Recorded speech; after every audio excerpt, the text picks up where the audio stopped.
ठोस अवस्था।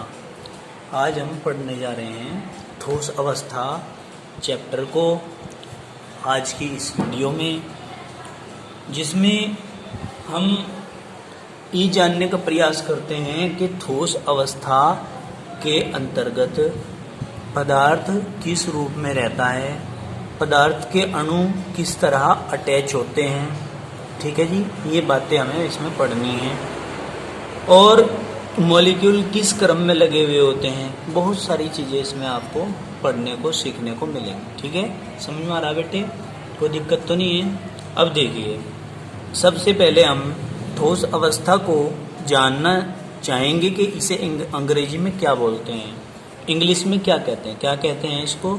Solid state कहते हैं। क्या कहते हैं? Solid state.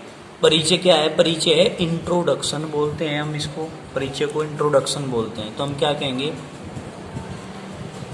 संपूर्ण ब्रह्मांड द्रव्य तथा ऊर्जा से बना हुआ है। किससे बना हुआ है?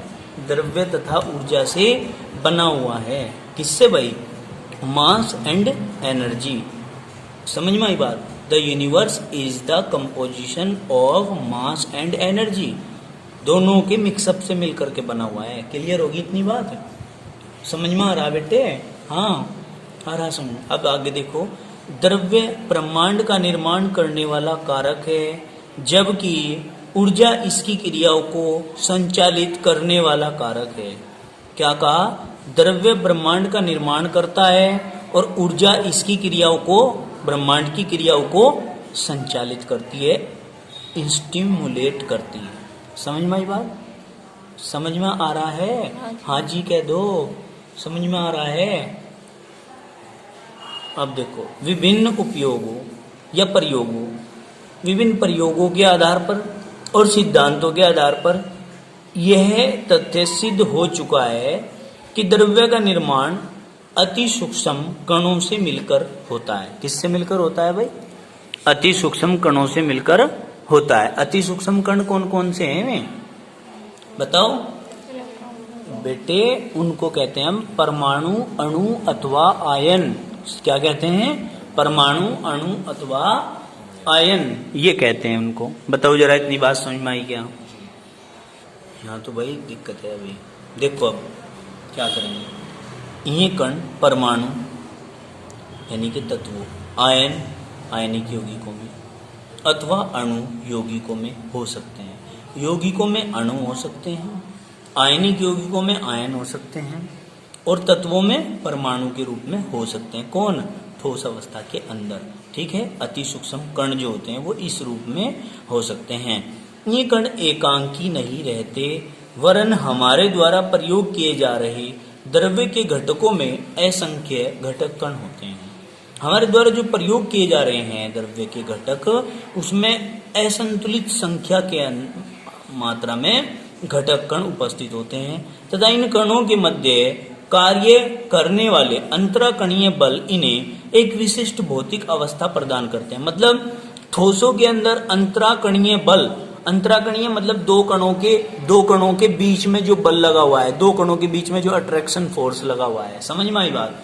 वो बल अंतराकणीय बल होता है, और वो इतना मजबूती का होता है कि वो इन्हें एक स्ट्रक्चर दे देता है, इन्हें एक भौतिक अवस्था प्रदान कर देता है। पृथ्वी पर पाई जाने वाली द्रव्य की तीन सामान्य भौतिक अवस्थाएं ठोस, द्रव तथा गैस हैं। क्या है? कौन कौन सी हैं भाई? ठोस, द्रव और गैस हैं। आई नहीं का समझ में? रिमझिम क्या कहा हमने? पृथ्वी पर पाई जाने वाली द्रव्य की तीन सामान्य भौतिक अवस्थाएं कौन कौन सी हैं वे? ठोस, द्रव और गैस हैं। क्या है? ठोस, द्रव और गैस हैं। बताओ समझ में आई क्या बात? कोई दिक्कत तो नहीं है? अब देखिए आगे चलते हैं। भाई पदार्थ के बहने के गुण के कारण, बहना, पदार्थ के बहने के गुण के कारण, जैसे कि लिक्विड जो होते हैं, जो द्रव होते हैं वो तो बह जाते हैं, गैस जो होती है वो भी बह जाती है, और ठोस जो है वो बहते नहीं है। तो इसने कहा बहने के गुण के आधार पर, फ्लोइंग के आधार पर द्रव्य को दो भागों में, दृढ़ तथा तरल में बांटा गया है। किस किस में? दृढ़ पदार्थ में और तरल पदार्थ में बांटा गया है। ठोस पदार्थ जो होते हैं वो तो दृढ़ होते हैं। क्या? ठोस पदार्थ कैसे होते हैं बेटे? दर्द होते हैं। दर्द माने अगर किसी दर्द पदार्थ को सिर में फेंक के मार दें तो चोट लगेगी, इसका मतलब वो दर्द है। अगर चोट लग रही तो दर्द है। फिर क्या कहा, क्योंकि इनमें बहने का गुण नहीं होता। दृढ़ पदार्थों में तो नहीं होता बहने का गुण। ऐसा तो नहीं होता कि दृढ़ पदार्थ को यहाँ रख दिया आपने और ये बह के चला गया, ऐसा होता है क्या? नहीं होता। जबकि द्रव्य तथा गैस को संयुक्त रूप से हम तरल पदार्थों में रख सकते हैं। किस में रख सकते हैं? तरल पदार्थों की श्रेणी में रख सकते हैं। समझ में आ गई बात? अब देखिए टेबल बनी हुई है, क्या क्या है टेबल में? द्रव्य को हम मैटर कहते हैं और मैटर को दो भागों में बांट दिया, दृढ़ और तरल। दृढ़ में केवल ठोस पदार्थ आते हैं, ठीक है जी, और तरल में द्रव और गैस दोनों आती हैं। तो आपने क्या कहा कि गैस, द्रव और ठोस का ताप ऊर्जा तथा गतिज ऊर्जा में वृद्धि। अगर ताप बढ़ा दिया जाए और गतिज ऊर्जा में वृद्धि हो जाए तो क्या होगा? गैस होंगे में तो, ठीक। और अगर अंतराकणीय बलों की प्रबलता में वृद्धि हो जाए, अगर ये कण हैं और इन कणों के बीच में अंतराकणीय बल ज्यादा मजबूत कर दिया जाए तो ये पास नहीं आ जाएंगे, पास आ जाएंगे तो ठोस नहीं बन जाएंगे। तो मतलब अगर अंतराकणीय बलों में वृद्धि हो रही है, उनकी प्रबलता मजबूत हो रही है, अधिक हो रही है, तो पास आ जाएंगे कण और पास कण आएंगे तो वो ठोस अवस्था होगी। और अगर कम ताप तथा गतिज ऊर्जा में वृद्धि है तो वो गैसीय अवस्था होगी। कैसी अवस्था होगी? गैसीय अवस्था। बताओ समझ में आई क्या बात? आगे चलते हैं। समझ में नहीं आई क्या बेटे? जी आ गई। अब देखो क्या करेंगे हम। क्या हो गया ये देखिए, इधर से ऐसे करते हैं, इसको पकड़ो से, देखो। अब आप पढ़ने जा रहे हैं ठोस अवस्था यानी कि सॉलिड स्टेट। क्वेश्चन आता है, what do you understand about solid state? Solid state से आप क्या समझते हैं? ठीक है, क्या समझते हैं भाई सॉलिड स्टेट से? देखो, ठोस अवस्था द्रव्य के घटक कणों द्वारा प्राप्त वह अवस्था है, घटक कणों के द्वारा प्राप्त वह अवस्था है जिसमें अंतराकणीय बल इतने प्रबल होते हैं, इतने मजबूत होते हैं कि उनकी स्थानांतरीय गति रुक जाती है। यद्यपि घटक कणों की कंपनी गति तथा घूर्णन गति होती रहती है। मतलब ठोस पद अवस्था के अंदर कण जो होते हैं, कण, उनकी स्थानांतरीय गति मतलब एक स्थान से दूसरे स्थान पर जाने की जो गति होती है वो तो रुक जाती है, लेकिन घूर्णन गति, घूमने की गति और कंपन करने की गति, कंपन ऐसे करते रहते हैं, वाइब्रेशन, वो गति इनमें चलती रहती है। ठोसों में कंपन होता है और वाइब्रेशन भी होती है। वाइब्रेशन को ही तो कंपन कहते हैं। और क्या दूसरी गति? घूर्णन गति। घूर्णन मतलब घूमते भी रहते हैं ये। समझ में आई बात? आ नहीं रहा समझ में भाई? लेकिन क्या ठोस एक स्थान से दूसरे स्थान पर चले जाते हैं क्या बह करके? तो वो गति इनमें नहीं होती। उस गति को कहते हैं स्थानांतरीय गति। स्थानांतरीय गति रुक जाती है और कंपनी गति और घूर्णन गति इनके बीच में होती रहती है। आगे चलते हैं। मुक्त गैसीय घटक कणों से ठोस अवस्था प्राप्त करने में मुक्त ऊर्जा उसकी जालक ऊर्जा कहलाती है। क्या? मुक्त गैसीय घटक कणों से। भाई गैस के घटक कण हैं, वे तो दूर दूर होंगे। आगे सुनिए, ठोस अवस्था प्राप्त करने में यानी कि गैस से ठोस में बदलने में मुक्त ऊर्जा, जो ऊर्जा मुक्त होती है, भाई गैस के कण तो अलग अलग थे, ठीक है कि नहीं, उन्हें पास ला करके जोड़ने में जो ऊर्जा मुक्त होती है, जब जोड़ते हैं तो ऊर्जा निकलती है। आगे सुनिए, क्यों बॉन्ड नजदीक आते हैं, कंपन होता है, अट्रैक्शन होता है, उसके बाद एनर्जी निकलती है। तो जो एनर्जी निकलती है उसको क्या कहते हैं? जालक ऊर्जा कहलाती है। समझ में नहीं आई बात? आई नहीं समझ में? गैस के कणों से ठोस के कणों में बदलने पर ऊर्जा मुक्त होती है। तो जो ऊर्जा मुक्त होती है उस ऊर्जा को क्या कहते हैं? जालक ऊर्जा कहते हैं। किसी ठोस की जालक ऊर्जा जितनी अधिक होगी उस निकाय की ऊर्जा उतनी ही कम होती है। भाई जालक ऊर्जा जितनी ज्यादा होगी, निकाय की खुद की ऊर्जा उतनी ही क्या होगी? कम। समझ में नहीं आई बात? तथा ठोस जितना उतना ही अधिक अस्थायी होता है। यानी कि जितनी ज्यादा अजालक ऊर्जा होगी, ठोस का जो अस्थायित्व है वो उतना ही ज्यादा होगा, लेकिन उस सिस्टम की जो निकाय की जो अपनी ऊर्जा है वो उतनी ही कम होगी। क्लियर? आई नहीं समझ बात? दोबारा बताऊं? दोबारा फिर से बता देता हूं मैं। कि किसी ठोस की जालक ऊर्जा जितनी ज्यादा होया करे उसका अस्थायित्व भी उतना ही ज्यादा होया करे, लेकिन उसका खुद का अगर एनर्जी का अन्वेषण करें तो वो खुद की एनर्जी उसकी उतनी ही कम होती है। समझ में आई बात? ये देखते हैं, कोई दिक्कत है क्या? अब आगे चलिए, आगे चलते हैं। क्या है ठोस के गुण? क्या है भाई? ठोसों के गुण, कैरेक्टरिस्टिक्स ऑफ सॉलिड। क्या? Characteristics of solid. ध्यान से सुनना मत। देखो नंबर 1 क्या है? नंबर 1 में क्या है? ठोस पदार्थ दृढ़ होते हैं तथा असंपीड्य होते हैं। मतलब ठोस पदार्थ दृढ़ का तो मैंने बताया था, दृढ़ मतलब जो दर्द कर दे। समझ में आई बात? दृढ़ का मतलब क्या है? जो दर्द कर दे। मतलब फेंक के मारो तो देखो चोट लगी क्या? चोट लगी तो दर्द होगा, और दर्द होगा तो इसका मतलब दर्द है। ईंट है, ईंट फेंक के मारो तो क्या होगा? दर्द होगा। तो इसका मतलब दर्द हो रहा है तो इसका मतलब वो दर्द है। समझ में नहीं आई बात? कोड है ये, देह से दर्द और देह से दर्द। आगे समझ में? मतलब क्या है? ईंट फेंक के मार रहे हैं आप, ईंट फेंक के मारोगे दर्द नहीं होगा क्या?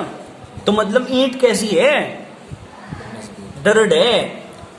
तथा असंपीड्य होते हैं। असंपीड्य मतलब ईंट को दाब डालकर द्रवित नहीं किया जा सकता, या उसके मॉलिक्यूल को और ज्यादा पास नहीं लाया जा सकता।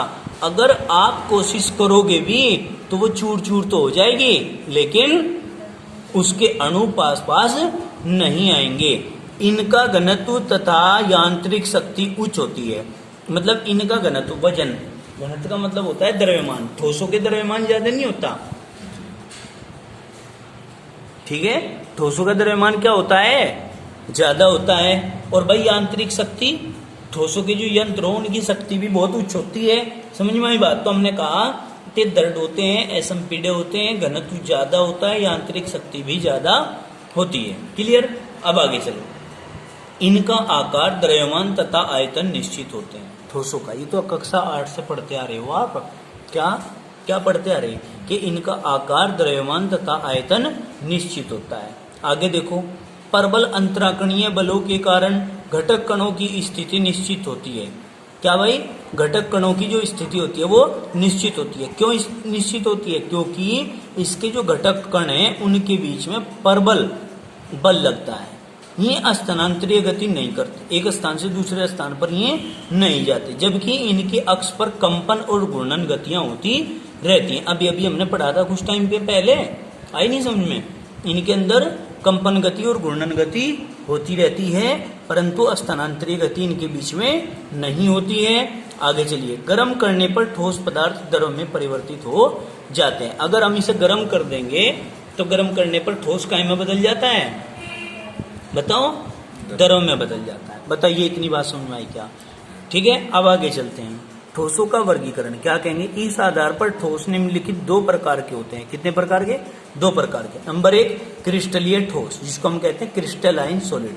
हम कहेंगे इनमें घटक कण, परमाणु, अणु या आयन एक व्यवस्थित क्रम में जुड़े होते हैं। क्रिस्टल की बात कर रहे हैं बेटे, क्रिस्टलीय फॉर्म की या क्रिस्टलीय ठोस की। हमने कहा इसके अंदर घटक कण जो होते हैं, परमाणु, अणु या आयन जो होते हैं, वो एक निश्चित क्रम में एक रैंडम या रैंडम लेस मतलब व्यवस्थित क्रम।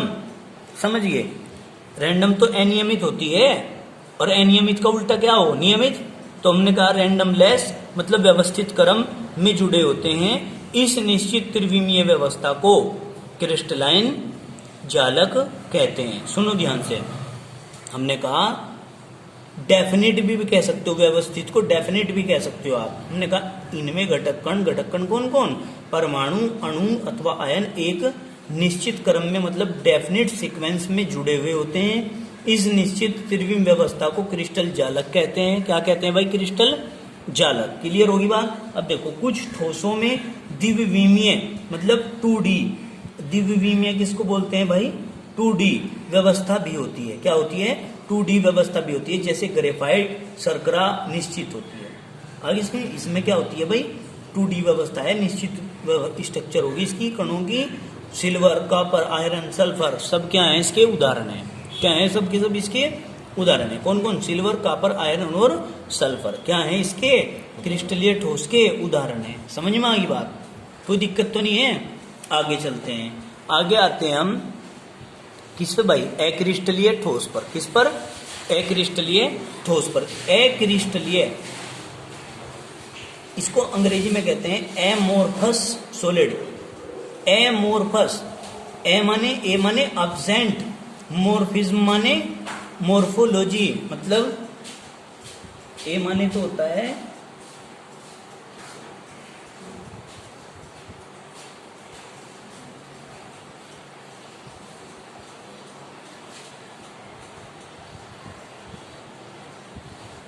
मोर्फोलॉजी को हिंदी में कहते हैं आकार की। क्या कहते हैं भाई, आकार की। मतलब ए माने एब्सेंट, मोर्फस माने मोर्फोलॉजी, मोर्फोलॉजी को कहते हैं आकार की, मतलब जिसकी आकार की अनुपस्थित होती है, कोई निश्चित आकार की नहीं होती, मतलब जिसका कोई निश्चित आकार नहीं होता, मतलब जो अनियमित होते हैं, जो अव्यवस्थित होते हैं, यही तो कहोगे, अब कुछ और कहोगे। अब देखो क्या कहेंगे हम, यहाँ ध्यान से सुनो भाई। अक्रिस्टलीय ठोस में आप पढ़ रहे हैं, इनमें घटक कण अनियमित क्रम में व्यवस्थित होते हैं। कैसे क्रम में भाई, अनियमित क्रम में, यानी कि जिनकी कोई सीक्वेंस नहीं होती। अक्रिस्टलीय ठोसों में लघु परास व्यवस्था होती है। लघु परास व्यवस्था का मतलब क्या है, इनके कणों के बीच की जो दूरी है वो बहुत ही कम होती है। अक्रिस्टलीय ठोसों में लघु परास व्यवस्था होती है। इनकी कोई निश्चित क्रिस्टल जालक तथा ज्यामितीय आकृति नहीं होती। पहले ही बता दी हमने बात, ना तो कोई निश्चित क्रिस्टल जालक होता और ना ही इनकी कोई ज्यामिति निश्चित होती। समझ में आई बात, आगे समझ में। इनकी गलन की उष्मा तथा गलनांक भी निश्चित नहीं होते। क्या कहा हमने, इनकी क्या कहा, क्या कहा, इनकी गलन की उष्मा और गलनांक और ज्यामिति और आकार की और जो भी कुछ है, इनका सब कुछ क्या होती है, अनिश्चित होती है, अनिश्चित होती है, कोई डेफिनेट नहीं होती इनमें। इनकी गलन की उष्मा तथा गलनांक भी निश्चित नहीं होते। गलनांक कब निश्चित होंगे, जब परमाणु निश्चित हो। जब परमाणु ही निश्चित नहीं है, ये गुणों में द्रव्यों से समानता प्रदर्शित करते हैं। क्या करते हैं बेटे, द्रव्यों से समानता प्रदर्शित करते हैं, जैसे मक्खन, कांच, रबड़, प्लास्टिक आदि। अगर इनको हम गर्म कर देंगे तो ये द्रव में नहीं बदल जाएंगे। आगे समझ में। अब आगे देखो, नोट डाल के क्या लिखा, क्रिस्टलीय ठोसों को सत्य ठोस भी कहते हैं। क्या कहते हैं, क्रिस्टलीय ठोसों को सत्य ठोस भी कहते हैं। अक्रिस्टलीय ठोसों को अतिशीतित द्रव या छद्म ठोस भी कहते हैं। क्या कहा, अक्रिस्टलीय ठोसों को अतिशीतित द्रव या छद्म ठोस भी हम कह सकते हैं। अक्रिस्टलीय ठोसों को गर्म करने पर पुनः धीरे धीरे ठंडा करने पर इनमें कुछ क्रिस्टलीय गुण आ जाते हैं। क्या कहा, अक्रिस्टलीय ठोसों को अतिशीतित द्रव या छद्म ठोस भी हम कह देते हैं। अक्रिस्टलीय ठोसों को गर्म करके पुनः धीरे धीरे ठंडा करने पर, अगर हम इसे गर्म कर दें और गर्म करके पुनः धीरे धीरे हम इसे ठंडा करें तो इनमें कुछ क्रिस्टलीय गुण आ जाते हैं। क्या आ जाते हैं, कुछ क्रिस्टलीय गुण आ जाते हैं। बताओ जरा, समझ में आई क्या बात, कोई दिक्कत तो नहीं है। आगे चलो, आगे का पॉइंट क्या है, क्रिस्टलीय तथा अक्रिस्टलीय ठोसों में अंतर बताना। किस किस में, क्रिस्टलीय और अक्रिस्टलीय ठोसों में अंतर। देखो सबसे पहले गुण, गुण में क्या है, घटक कणों की व्यवस्था। घटक कणों की व्यवस्था, क्रिस्टलीय को सत्य ठोस कहते हैं और अक्रिस्टलीय को अतिशीतित द्रव कहते हैं। अब ये देखना है इसमें, इसके आधार पर घटक कण कैसे होते हैं क्रिस्टलीय में भाई, त्रिविमीय होते हैं, नियत होते हैं, पूर्णतः व्यवस्थित होते हैं। इनकी क्रिस्टलीय ठोसों की दीर्घपरास व्यवस्था होती है जो क्रिस्टल का निर्माण करती है। समझ में आई बात, आई नहीं समझ में। अब इसमें पढ़ेंगे हम अक्रिस्टलीय ठोस में हमने क्या क्या पढ़ा, इस प्रकार की नियमित व्यवस्था अनुपस्थित होती है। इनके अंदर जो नियमित व्यवस्था है परमाणुओं की, अणुओं की या आयनों की, वो अनुपस्थित होती है। और इनके अंदर लघु परास व्यवस्था होती है। क्या होती है, लघु परास व्यवस्था। बाह्य रूपों में अनियमितता होती है और अनियमित इनकी आकृति भी होती है। बाह्य रूपों में कैसी होती है भाई, अनियमितता। बाहर का रूप अगर हम इनका देखेंगे तो क्या पाया जाएगा, अनियमितता पाई जाएगी, रफली होगा वो, कोई फेयरली स्ट्रक्चर नहीं होगी। समझ में आई बात। अब देखिए आकृति की बात करें, जो आकृति क्रिस्टलीय ठोस की निश्चित होती है। नियमित होती है। अभिलाक्षणिक 3D आकृति होती है क्रिस्टलीय ठोसों की। और अक्रिस्टलीय ठोसों की अगर हम बात करें तो अक्रिस्टलीय ठोसों में हम कहेंगे कि इनकी आकृति अनियमित होती है। कैसी होती है? अनियमित। आगे चलते हैं। गलनांक। गलनांक की बात करें तो हम क्या कहेंगे? एक विशेष निश्चित ताप पर ही पूर्ण रूप से पिघल जाते हैं। क्या? एक विशेष निश्चित ताप पर ही पूर्ण रूप से ये पिघल जाते हैं। समझ में आई बात? निश्चित टेम्परेचर होता है, मतलब इनका निश्चित गलनांक होता है इनका। क्यों होता है निश्चित इनका गलनांक?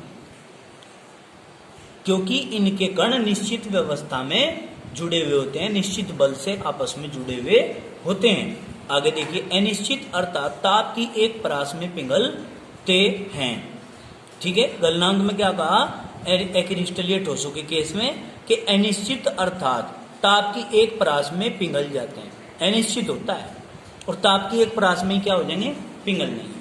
ठीक है, हल्का सा टेम्परेचर दो, पिघल जाएंगे। फिर कहा गलन की एंथैल्पी, हम क्या कहेंगे? नियत एवं अभिलाक्षणिक होती है गलन की एंथैल्पी, और अक्रिस्टलीय ठोसों की नियत नहीं होती है गलन की एंथैल्पी। क्लियर होगी बात? अस्फुटन गुण। अस्फुटन गुण क्या है?